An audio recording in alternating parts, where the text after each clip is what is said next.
The Ben ariko giye kurwanya uruhara mu ruhande rwanjye Bruce Melody hejuru cyane kare ikindi kintu bari kuvuga ngo amajide braka kibatwa stage umuhanzi oya ibyo ngibyo byihorera Yesu azayinyihera aha ariko ikindi bambajije ni ukuvuga ngo ko babonye usengera stage z'abantu nzakugerera urana kuntu wasengeye ngo Benovia Benovia namusengeye ndarizi ko The Ben ntekereza ko The Ben nubwo yavyemeye imbere y'uruhame rw'itangazamakuru ko azamuha stage simbihamya nanjye nashoje mvuga nti nayibona ego Imana izaba yahesheje icyubahiro Benovia kandi ikindi uzagenda nongere pfukamaho navugira ayo magambo kwa Gasu niko bimeze ariko urabizi ko nkwemera urabizi gerageza nanjye nkubita icyuhagiro unsengere aho ngaho mu rugo iwawe ahantu uruvuga uti n'uyu bajye bamuha stage amajide braka nta muntu utakuzi nta muntu kereka wakwirengagiza simbizi ariko umuntu wese uzi neza amajide braka nibyo ariko rwose yakabaye akumenya akagusobanukirwa rero nta mukuru utagira mukuru we abo ba Bruce Melody bajya bakubita stage hanyuma wongere udutemo za ndirimbo zawe ntabwo turazibagirwe reka uyu bamwita Pastor Claude akaba atubwiye uko yumva ibintu kandi nta bigize icyaha ntabwo turi abagenzacyaha ntabwo turi abanyantabo ugomba gufana umuntu ushaka gufana n'ubushake ese mudo tumubaze ubundi yujuje BK Arena abafana bari barimo bahaza hano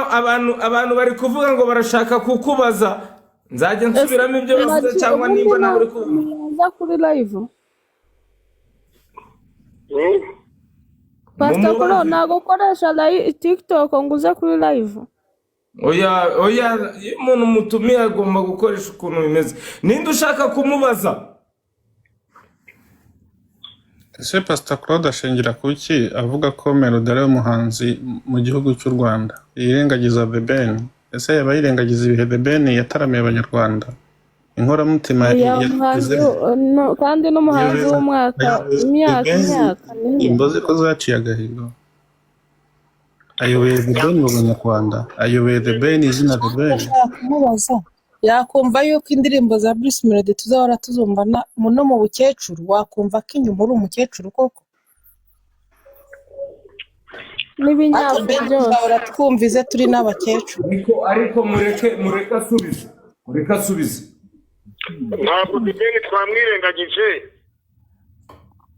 The Ben ni umuhanzi turamwemera ni umuhanzi rwose arashoboye ariko kandi tujye twemera ngo hari umukuru hanyuma murumuna wa mukuru twemere ko Bruce Melody ari we muhanzi mukuru ibyo nabyo tubiha agaciro umukuru ushingiye umukuru w'iki kubyemera nta tegeko ririmo yababwiye ngo umuntu afana umuntu ashaka nyine abimenye ku giti cye natwe umuhanzi mukuru turamuzi nabivuga uko abyumva buri muntu wese nuko abyumva ariko yadusobanurira umukuru ashingiye kuki buri muntu wese azi umuhanzi mukuru ibyo ngibyo rero mubwire Pastor Claude agende afata izo ndabyo bamuhaye ya The Ben ikinyuza umusa ndumva hano bashobora kuvuga ibintu bikomeye reka nkureke wikomereza akazi kawe sigarane n'aba bantu mangane nabo nuko ari kuri telefoni yawe yaje live nibwo twari kubimwumvisha neza ijoro ryiza unsurize n'umuryango ubwire nibwo twari bumuhe indabo neza Awa. kamera uretse nze mbere Ikinyabupfura cyanyu cyagiye he? hari umuntu twatutse None se twavuze urahakana ngo umuhanzi mukuru turamuzi ubwo nawe None se mukuru indabo aramuzi n'inzu zikubwiye. none se urazihakanye ko zidahari Ubwiye ngo tugiye gutangira noneho ngiye kuzana abantu. ariko abaji Indabo nta uragiye gitutsi guhamagara kirimo. Claude. ubwo ugira imana abona indabo baba Rero ndumva no kujya ku musozi umva amaji no kujya ku musozi wa musozi urawuze wa musozi uri